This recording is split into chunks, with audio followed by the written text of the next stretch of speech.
think that in this role, I'm just privy to maybe more information. I'm able to get answers maybe quicker than I was as someone who's, acting as a community activist or mentor.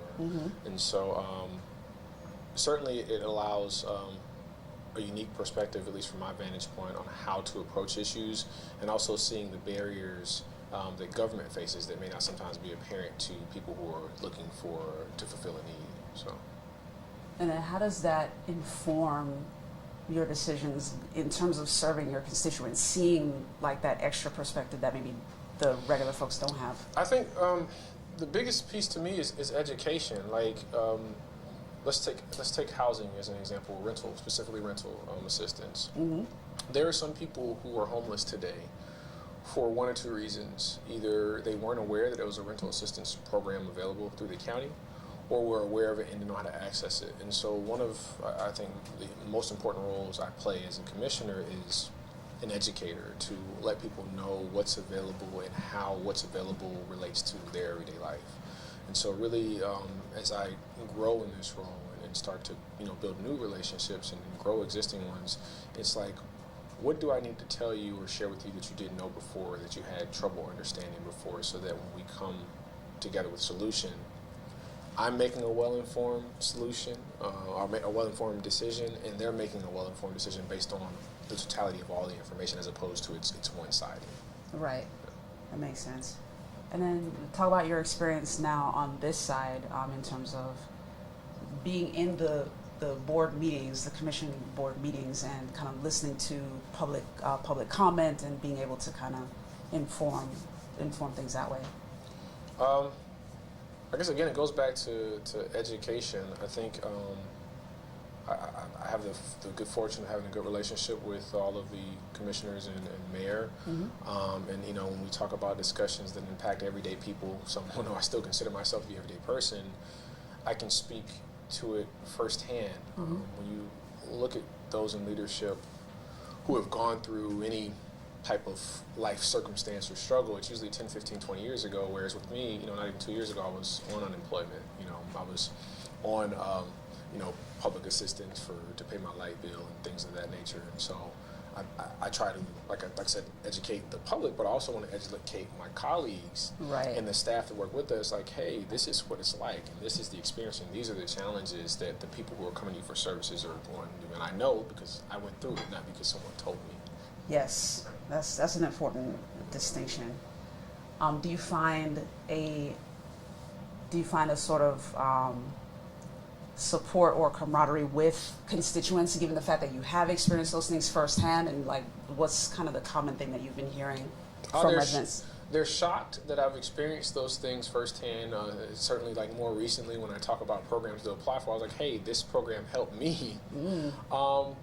But also, one common thing I hear, it's like, oh, thank you for being so transparent. And so it makes me think, okay, well, they need information. Maybe they didn't have information. They didn't know where to ask, or they didn't understand the information, or they didn't know how to access it. And so I think that's important, is just, again, sharing that information, because I look at my role in a number of different ways, but one of them, I think, aside from being an educator, is a cheerleader and an amplifier of sorts. And so I am representative of many people's voices, but many people's voices also need to be informed, so that when we do talk about, hey, this is what we need, we're talking about it from a position of strength and a position of understanding. Very well said. So we're going to take a very brief commercial break, guys. We'll be right back. Make sure you don't go anywhere, and then if you're watching, hey, chime in the comments if you have a question for Commissioner Scott, something you want to know, maybe about how Orange County government works, maybe something you're not familiar with. By all means, chime in. I might be able to run your question while we're having the interview right now. In the meantime, we'll be right back, though. Stay tuned.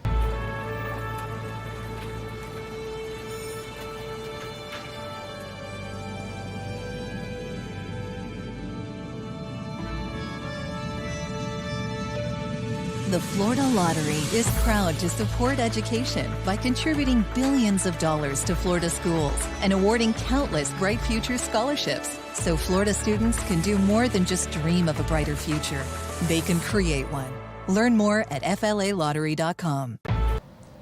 And we are back, ladies and gentlemen. Thank you so much for tuning in. We're back with the FNN Politics Power Series. I'm here with Orange County Commissioner Mike Scott.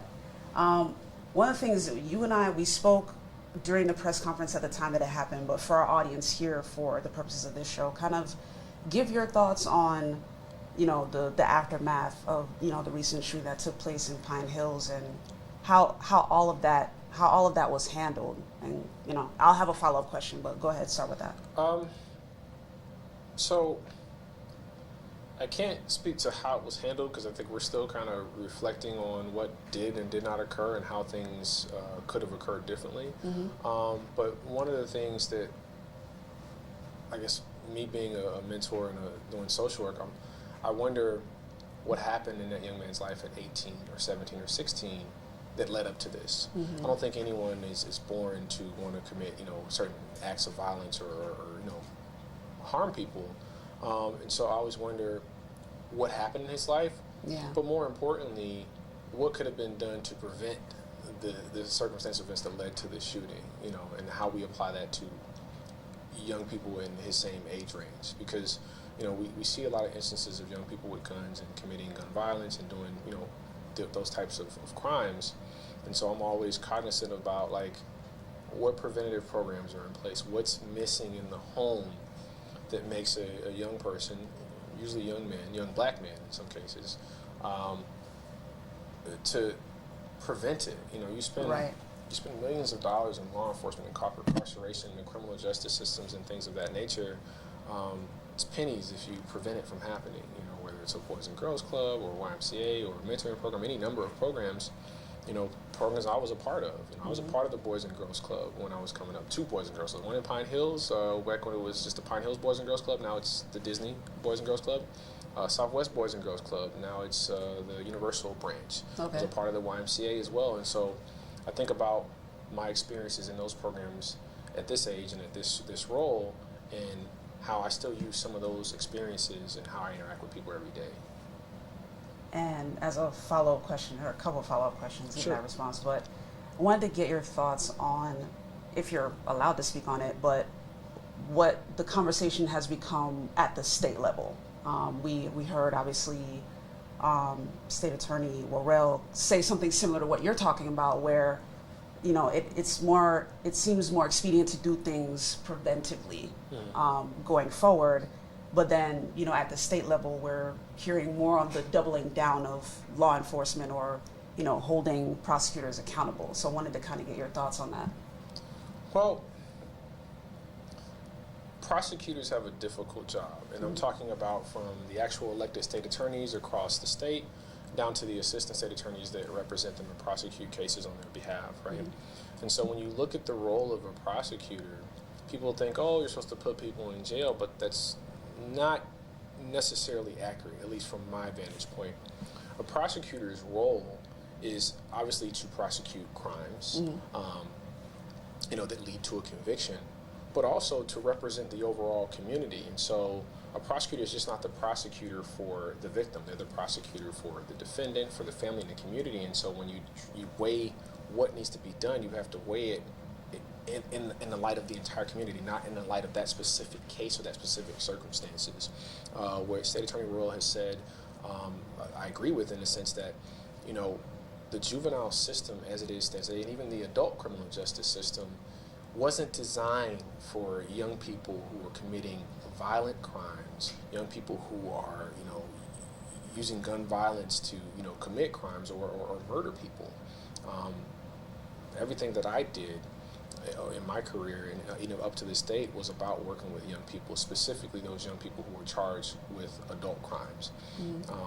When I started, we had upwards of 100. Now it's less than 10 at the Orange County Jail in terms of young people under 18. But the state of Florida still sends more juveniles to adult prison than any state in the country. And so while we've seen improvement in those programs as it relates to our county here, it still is a conversation in a broader sense across what we do in the state, and how do we reduce gun violence in a meaningful way. You look at, you reference Tallahassee, you look at the bill that's progressing through the legislature now to put the age back from 21 to 18 for 18-year-olds to be able to buy, rifles. I don't see the need for that. And so I think it's just really, it's a long conversation, it's not a one conversation. It's an ever-evolving, continuous dialogue about what we're doing, what we're not doing, how can we improve upon what we're doing, and, you know, are the people at the table today the people that need to be at the table tomorrow, next year, and so forth. So it's a fluid conversation, you know, that it grows as the community grows. So there's no one answer to kind of figure out like what to do, what not to do. But one answer I'm sure of is it's a conversation involving all the stakeholders that continues regardless of political party, political position, socioeconomic status. Like, we have to continue that conversation if we want to see the change that I think we all want to see. Our young people in school being productive, contributing, not certainly committing violent acts out here hurting people. Absolutely. And then before we go to the next commercial break, wanted to get your thoughts on the Pine Hills community overall. Like, how have you seen it evolve, given your involvement in the community, and what's kind of your vision now that you are commissioner? What are some things that you would love to see done? Well, there are 13 municipalities in Orange County, City of Orlando being the largest, Apopka being the second, and Winter Garden and Wacowie coming in third and fourth.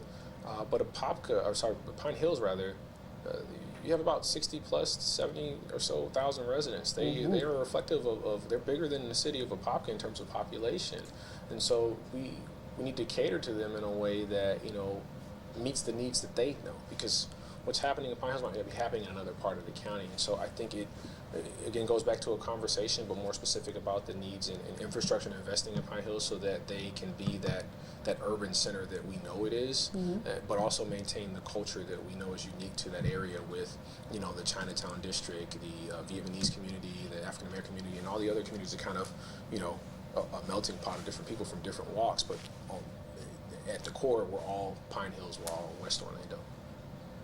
And then lastly, as it relates to Pine Hills before the break, I know you were there for the multicultural center, like that soft opening, the walkthrough that we did.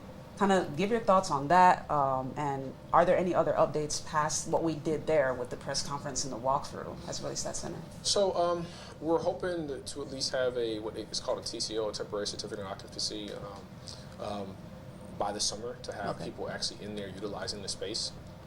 It'll be several months, potentially a year or so, before the entire space is built out, because, you know, we have the community center / performing arts center, the senior area, and then the innovation lab. But I see it as a hub for programs where people can go and apply for jobs or apply for public assistance if needed. I see it as a place to go and see your kids play or recital or maybe a poetry. Like, I see it as a unifier for all people to come in and celebrate their cultures. When we talk about multiculturals, Pine Hills culture is rich from a lot of people from different communities, different countries that are able to live together and work together, and also kind of advocate together. When you look at some of these community meetings, there are different people from different walks. Yes, indeed. So we're going to take one more commercial break, guys, and we're going to come back and kind of delve a little bit deeper. You guys always know with Politics and Power, I always get to questions about the person, not only the role that they play as an elected official, but more about Michael Scott, the person. All right, so stay tuned. We will be right back.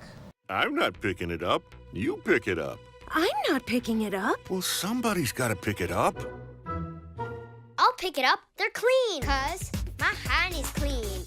Oh yeah, I'm Charmin clean. That's how I know they're clean. Charmin Ultra Strong is woven like a washcloth and just cleans better. Yeah, I'm Charmin clean. The kid does have a That's point. My hiney's clean. Yeah. Enjoy the go with Charmin. And for an extra clean finish, try Charmin Flushable Wipes. And we are back.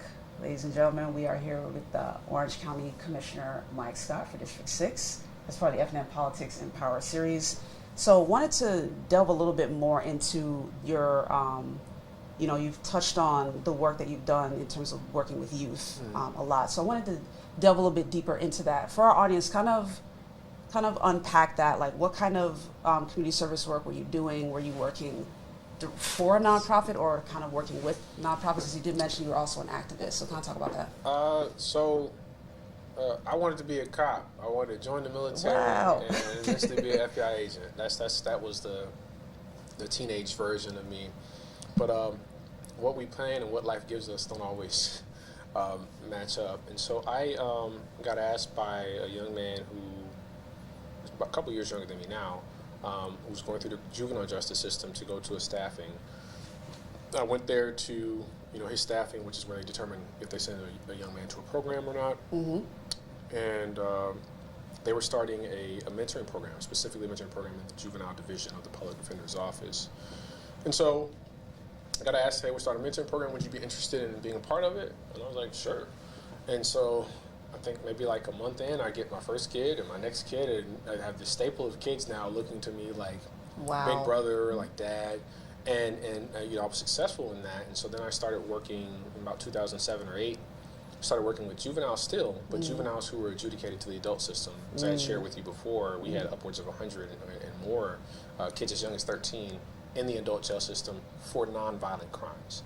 And so it became a passion for mine where it didn't feel like work. In 2009, me and my friends who are all military veterans started a nonprofit called Helping Our Youth Achieve. And so that allowed us to be able to get grants to be able to support our work that we still do today. No one takes a salary. It is 100% of the money, or most of the money, goes to kids. Obviously, we have administrative costs, state fees and things like that. But I need a resume. I need to pay for my ID. I need shoes. I need PPE for my job. I need steel-toe boots. I need to go buy a copy of my birth certificate. Can you help me with my application fee? Things that may seem routine to people who haven't had challenges are literally barriers to success for these young people and their families, because some of them are moms and dads. And so working with these young men to be able to mitigate or eliminate some of the barriers they face to being successful in society, whether or not they have a criminal record. And then for our audience, tell them what the name of that organization is. It was Helping All Youth Achieve. Gotcha. Helping All Youth Achieve, Haye. So it was founded by a good friend of mine, Charlie Prosper. And so it's me, him, and like all of us are military veterans. So. And then which branch of military? Air Force. Okay, What other branch is there? Really, dude. I gotta do the Air Force. No, I'm Navy myself, so we always give the Air Force brief. Who y'all Navy? I was at Joint Base Charleston in South Carolina, so we were joint base with the Navy. So Awesome. I like find those common markers. Mm-hmm. So very quickly to wrap up though, one of the questions I always ask my guests is, what is your go-to to keep yourself going, particularly on days when things may not seem as productive, or you're hitting a roadblock yourself as an elected official, or maybe it's something a resolution you're trying to come up with for a constituent and it's just really difficult. What is your go-to? What keeps you going? chocolate chip cookies. I love it. No, I'm serious. I love chocolate chip cookies, but in a more meaningful way, being near water, like being on the beach at nighttime, it's calming for me. I like just sitting there to kind of reflect. We're all going to have challenges in life, some challenges are more heavier than others. And so for me, it's kind of having like that quiet time to kind of reflect, so that I'm making a decision that isn't from emotion or anger or just in the moment, but something I've had time to kind of process and reflect. I understand like the value of mental health. People talk about mental illness. It's like mental health is just like going to the gym. And so making sure that you take time for yourself as an individual, that quiet time, that me time is intentional. My me time just happens to include chocolate chip cookies. Nice. So. Love that. Thank you so much, Commissioner Scott. And I just want to open up the floor as we end this for anything that you want to share with our audience that we haven't already discussed. Well, I've been to a number of community association meetings, homeowner association meetings, and I try to tell them, and I'd share for your audience today, that you have an elected official, right? And sometimes people look at them as leaders. I'm the leader, I'm in charge. But they forget I think the most important part, you're a servant leader. Mm-hmm. You're a representative leader. And so when you talk about advocating for an issue, it is so important that those people who got involved in the process with their vote get involved in the process with their action, whether that's showing up to a commission meeting, sending an email, making a phone call. Because it's one thing for me to say, hey, this is my community. Mm-hmm. I represent these communities. This is what they need. It's another thing for me to say that with 100 or 200 of them behind me in a meeting or sending letters. And so I try to share with them how important their voice is, because we've seen time and time again in any community, regardless of the makeup, financial or ethnic makeup, where when the community comes out in droves, people are inclined to listen. Yes. They're inclined to make immediate change, as opposed to an elected official who is just one voice representing the many. for me, I think my role is the access and the information, so that when they do show up, they show up with receipts, with information, armed with the resources to be able to advocate for themselves, and me being the loudspeaker to kind of facilitate that. And then how can people get a hold of you if they are specifically in District 6? So if you're in District 6, you can go to Orange County, Florida, orangecountyfl.net. You can follow me on Facebook. It's Mike Scott, not hard to find. And then you can reach us by email. It's district6@ocfl.net. I check my own emails. Yes. So district6@ocfl.net, that's usually the best ring, because like people will call, and then I'm having to write notes, or staff is having to write notes. It's nothing like, sending an email with your story with potential pictures. And I like the email also because it holds me accountable. It holds any staff member accountable, because you can say at this time and this date, this is what I sent. Not, I called around 5 o'clock or whatever. No, this is the email. Here's my proof that I reached out to you. And so I want to be held accountable, but I also want to have a resource in the constituents voice, because it's one thing, again, for me to call. It's another thing to say, let me call, hey, did you see that email that I forwarded to you from Mr. or Mrs. So-and-so and those pictures? And, you get it firsthand. And so that when the person who ultimately resolved that issue gets it, they have it. It's not lost in translation through 4 or 5 people or through the layers of management or bureaucracy. And so, I want the community I represent to get involved in ways they haven't before. Because, again, I'm a loudspeaker for their voice, but I am only as effective as the weight that they put behind me. Very well said. Orange County Commissioner Mike Scott, everybody. Thank you guys for tuning in to this week's edition of FNN Politics and Power. If you haven't already, be sure to like, share, subscribe, all that fun stuff. You can find us on YouTube at FNN News TV. Be sure to subscribe there and click the bell to get the notifications. You can find us on Facebook at FNN News TV, or our main page at Florida National News, and check out our website, FloridaNationalNews.com. In the meantime, thank you so much, Commissioner Scott. Appreciate you. Yes. Guys, I will